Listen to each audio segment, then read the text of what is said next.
All right, so I'm going to begin my hood and engine compartment inspection of this truck. So I'm going to work from top to bottom. First thing I'm going to check up there is my windshield. I'm going to make sure it's not broken or cracked and that it's clean and clear and free of illegal stickers.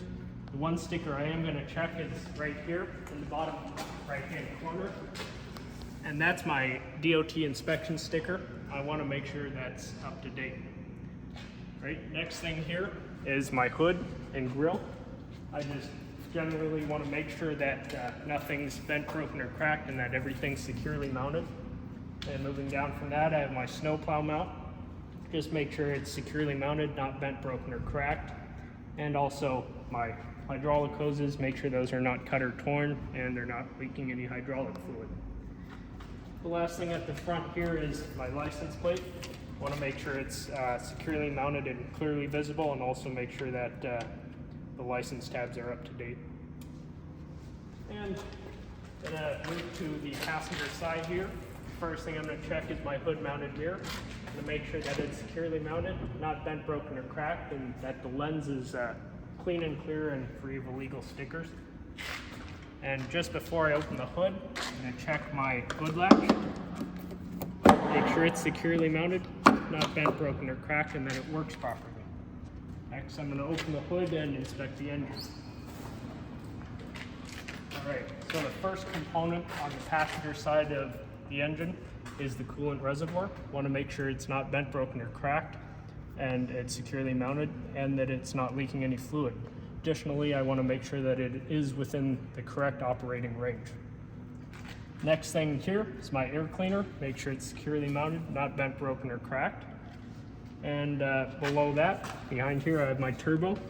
Make sure it's securely mounted, not bent, broken, or cracked, and there's no soot buildup to indicate any exhaust leaks. Next, I have my turbo line. Make sure it's securely mounted, not bent, broken, or cracked, and it's not leaking any exhaust. And behind that, I have my alternator. I want to make sure it's securely mounted, not bent, broken, or cracked. And I also want to make sure to mention that that's belt driven. Below my alternator, I have my water pump, which is right down here. Want to mention that that's securely mounted, not bent, broken, or cracked, and also that it's belt driven. Additionally, because it deals with a fluid, I want to make sure to mention that it's not leaking any fluid.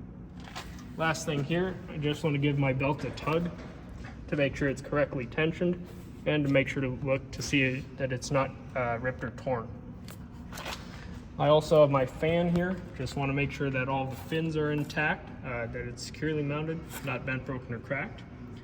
And also, generally looking at my wiring and hoses, make sure I have no rips or tears, no frayed wires, and no cuts in the hoses, and no leaking fluid. Lastly here, I just want to look at the frame of the vehicle, make sure it's not bent, broken, or cracked, and make sure that it hasn't been welded on. Right, so now I can move to the driver's side of the engine compartment.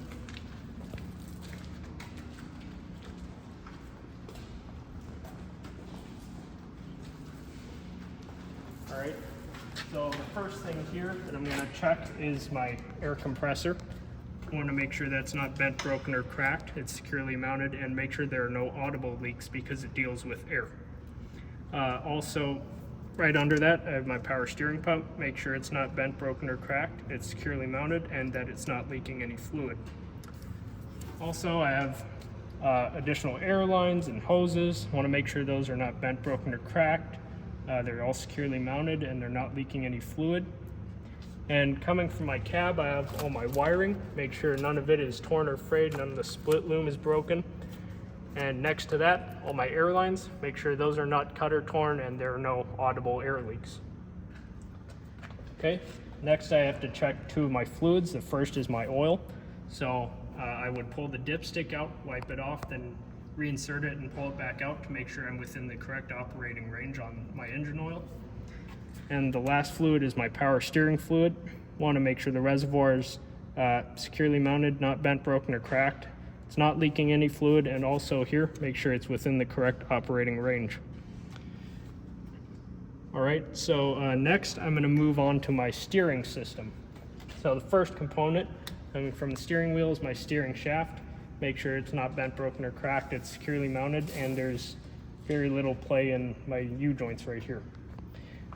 That connects to the steering gearbox, which I need to make sure is, again, not bent, broken, or cracked, it's securely mounted, and also that it's not leaking any fluid. I also want to check the power steering hose going to that to make sure that it's not cut or torn and not leaking any fluid. Next, I have three components here: my pitman arm, my drag link, and then back here I have my steering arm. I want to make sure all three of those components are securely mounted, not bent, broken, or cracked. I also want to check my castle nuts and cotter keys right here and also right here to make sure that those are securely fastened and the cotter keys are in place. So next, I'm going to check my suspension system. So there are four major components. First three are my spring hangers, both front and rear. See back there. And my leaf springs right here, and my U-bolts. Want to make sure those are not bent, broken, or cracked. Everything's securely mounted. Last suspension component is my shock absorber. Want to make sure that's securely mounted, not bent, broken, or cracked, and additionally, it's not leaking any fluid. The last major system here I'm going to check is my braking system. So the first component to that is my brake line. Make sure it's not cut or torn, and make sure there are no audible leaks. That connects to my brake chamber and slack adjuster. Want to make sure those two components are securely mounted, not bent, broken, or cracked. And also I would check the play in the slack adjuster by chalking the wheels, releasing the parking brake, pulling out on the slack adjuster to make sure that the push rod moves out less than 1 inch. Also, on this truck, the brake drums and brake shoes are covered, but if I were to check those, I'd make sure that the brake drums and brake shoes are securely mounted, not bent, broken, or cracked. And also I want to make sure there's at least 1/4 inch of lining left on the brake shoes. I also want to check to make sure there's no excessive dirt or grease buildup and no cracking or bluish color, which would indicate excessive heat. Next, I'm going to move to my front tire. So I first want to make sure that the tread of the tire is evenly worn. And because these are front tires, I want to make sure that they have at least 4/32 of an inch of tread depth. Additionally, because these are front tires, they cannot be retreaded. The next thing I'm going to check is my inner and outer sidewalls. So I want to make sure that those are not cut or torn, and there are no abrasions and no audible air leaks in those. Next, my rim. Make sure it's not bent, broken, or cracked, it's securely mounted, and make sure it hasn't been welded on. Additionally, I want to check all my lug nuts. Make sure those are securely mounted, not bent, broken, or cracked, and there are no shiny threads or rust trails that would indicate they would be loose. Right in the center here, I have my wheel hub. I want to make sure that's securely mounted, not bent, broken, or cracked. Make sure it's not leaking any hub oil. And on my front hubs, I can actually check to make sure that it's within the correct operating range. Last thing with my tires, just want to take a tire pressure gauge and check the inflation to make sure the tires are at the correct air pressure. So that completes the engine compartment inspection of this truck.